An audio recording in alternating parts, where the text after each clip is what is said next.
రెండు తెలుగు రాష్ట్రాలకి సంబంధించినటువంటి అంశాలు ఖచ్చితంగా మనం కర్ణాటకను తమిళనాడుతో పోల్చుకోం, కానీ ఆంధ్ర తెలంగాణల మధ్య మాత్రం పోల్చుకుంటూ ఉంటుంటారు. అప్పట్లో చంద్రబాబు గారు ఉన్నటువంటి సందర్భంలో రుణమాఫీ, సంపూర్ణ రుణమాఫీ, డ్వాక్రా రుణమాఫీ చేయకపోవడం, అదే సందర్భంలో కేసీఆర్ వచ్చేటప్పటికి రుణమాఫీ చేయడం, చివరిలో చేయటం, దాంతోపాటుగా ఆ కళ్యాణ లక్ష్మి అని, షాదీ ముబారక్ లాంటివి ఇవ్వడం లాంటి అప్పుడు చర్చకు వచ్చినాయి. అయితే పెన్షన్ చంద్రబాబు గారు ఆనాడు కూడా పెంచుతానన్నారు, 1000 రూపాయలు పెంచారు. అప్పుడు కేసీఆర్ కూడా పెన్షన్ పెంచినటువంటిది ఎలక్షన్లో 2000 పెంచుతానన్నప్పుడు అది కూడా ప్రజలు నమ్మినటువంటి పరిస్థితి. కంపారిజన్ చూస్తే ఎక్కడికంటే అక్కడ సంక్షేమ పథకాలు ఎక్కువ ఉన్నాయి అన్నటువంటి కోణంలో విజయం సాధ్యమైంది. అదే సందర్భంలో అది జగన్కి ఫెచ్చింగ్ అయింది ఓ రకంగా ఆంధ్రాలో వచ్చేటప్పటికి. తర్వాత చూసుకుంటే జగన్ ఇంపాక్ట్ కేసీఆర్కి దెబ్బతీసింది. ఇక్కడేమో నవరత్నాల పేరుతో డబ్బులు ఇస్తుంటే కేసీఆర్ తర్వాత చెప్పినటువంటి హామీలు, 18లో చెప్పిన హామీలు అమలు చేయకపోవడం, వాటి ఇంపాక్ట్ కేసీఆర్ని దెబ్బతీసింది.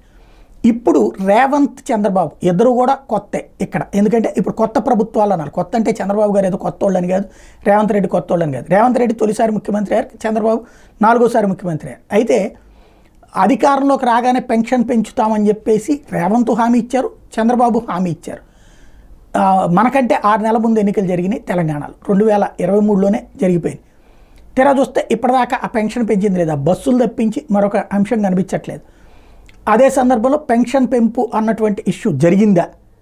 నాకైతే జరిగినట్టు కనిపించలేదు. ఎందుకంటే జరిగితే భారీ కార్యక్రమం నిర్వహిస్తారు కదా. ఇప్పుడు ఈవెన్ రైతు రుణమాఫీ కూడా ఆగస్టు దాకా పెట్టుకున్నారు. ఇప్పుడు ఆంధ్రప్రదేశ్లో వచ్చేటప్పటికి అట్లా కాదు, పెన్షన్ పెంచుతానన్నారు, మొదటి నెలలోనే పెంచేశారు.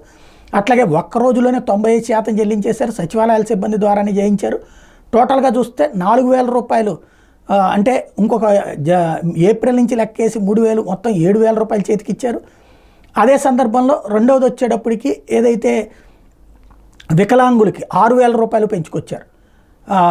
అలాగే శాంతం కదలలేని వాళ్ళకి 15000 రూపాయలు ఇచ్చినటువంటి పరిస్థితి.